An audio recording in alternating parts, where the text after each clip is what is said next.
Hi, today we're going to talk about three things that happen when you find the right one. I'm Dr. Diana Kirshner. You may know me from my Amazon Prime TV show, Love in 90 Days, and welcome to Love in 90 Days Live here on my Facebook page, Dating to True Love Mentor. We meet here every Thursday at 2 Eastern Time to have fun and get inspired about love. So please weigh in on the topic. Let me know where you're watching from. I love, love, love comments. I will weigh in after the live video. Come on and look at all the comments and answer any questions that you have. And definitely let me know. I'd love to hear from you. Okay, so, dating in the early stages can be so confusing. You meet someone, the chemistry may be off the charts. You're having a 5-hour date. You might have, spectacular sex, and oh my goodness, you're just totally into it. It's amazing. It's incredible. You think the person's the one, and then what happens? Often it goes nowhere. You're waiting for a text that never comes. The person disappears. They ghost you, so you're terribly, terribly disappointed. So the question is, how do you know if you found the right one? Today we're going to talk about these three things that happen when you do find your soulmate or you're the right one. I mean, there are no guarantees, even if these three things are happening, but they are markers. They are important markers that this person could be the real deal for you, could really be a great, loving life partner for you. Okay, so let's get into these things. Number one, you feel like you've met someone who could be a great friend. I'm going to repeat that again. You feel like you met someone who could be a great friend. You like them as a person. You respect what they're doing with their lives. You talk the same language. You really get each other. You really understand each other. You have some of the same interests and passions that you can really relate to in each other. You have the same values and you have the same goals. And with this person, you can be real. You can be authentic. You can be who you really are. It's not like you're anxious about what to say or what to do. There's actually less anxiety because this person feels like they could be a great friend for you. And that's really the bedrock of lasting love. Number two, they seem crazy about you. They get you, they value you, they think you're special, they're eager to see you, they're reluctant to leave you. They maintain contact. In other words, there's not a whole problem with, not having any text. You text them, they text back, they ask you out, they don't disappear on you, they don't leave you hanging on a Friday night where you're supposed to have a date, but they haven't confirmed, and you have no idea whether you're having the date on Friday afternoon, wondering. But they seem into you. You can't make anybody love you.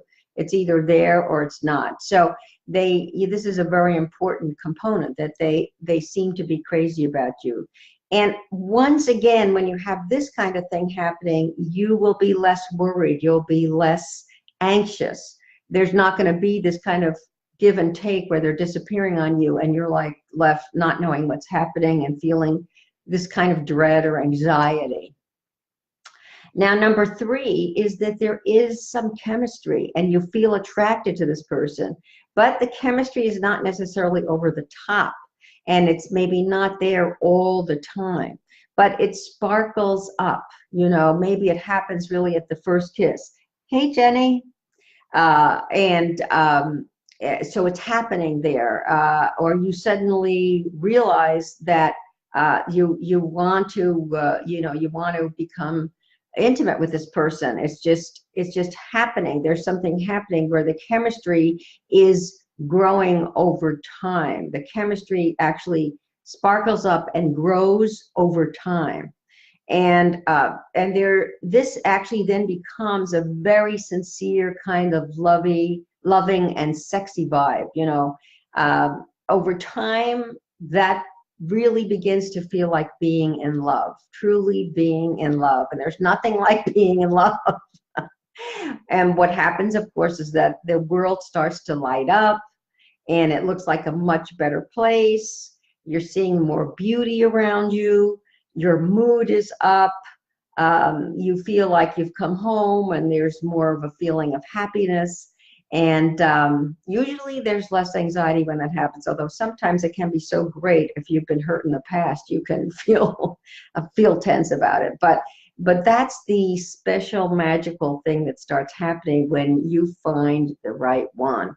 And you know, there is several right ones. There are several right ones for you. It's not just one person who's the right one. There are usually at least 3 or 4. And so that's the great news. So the question we often get in the Love Mentor Coaching Program is, what do you do if you're with a great person and you feel this friendship and this respect, but there's not much chemistry, right? What do you do then? If you've been involved with the bad boys or that kind of thing, and these are the types that have been breaking your heart, but you meet this great guy and he's into you, he's crazy about you, he feels like he could be a great friend, and he's almost like too good in some ways to you. Or it may feel strange that he's being very kind and caring towards you. So, you know, but you're maybe not feeling that much chemistry. So what do you do? I just want to read to you from a section in Love in 90 Days about how to handle that kind of situation, you know. This is a section where it says, it describes what I call the opening possibilities exercises now technique with guys who may not be your usual type, but they're good guys. First of all, you want to think of him as a present wrapped in nested boxes. And as you interact with him, you're unwrapping the present and finding out more and more things about him that may suddenly open chemistry and connection. And go on dates that are exciting and novel. You know, this is another tip here. Get the adrenaline pumping. And this actually simulates the speedy brain chemistry of love, you know. Maybe go on a roller coaster ride in an amusement park, rock climbing at the gym, you know, try hiking on a high trail. Studies show that people who are emotionally aroused, whether by joy, fear, or any feeling, fall in love actually more easily. So that's an interesting thing to do. And another really powerful thing to do is to see him in his element. Sometimes you may not be feeling it with someone, but you go and you see he's giving a talk, and suddenly you see him and he's got these alpha qualities, and you think, whoa, and you see him. And he's getting a lot of attention from other women, so all of a sudden, he looks quite different to you, you know what I'm saying? But these are some of the nuggets from Love in 90 Days. Definitely get yourself a copy of the book. It should be on sale for only $10.99 on Amazon. So many tips there for you. Definitely what you want to go for is someone where the love grows over time, the passion grows over time, the chemistry grows over time, and it can be done. The studies show that there are couples who are wildly in love, who've been married for decades. Wildly in love, right?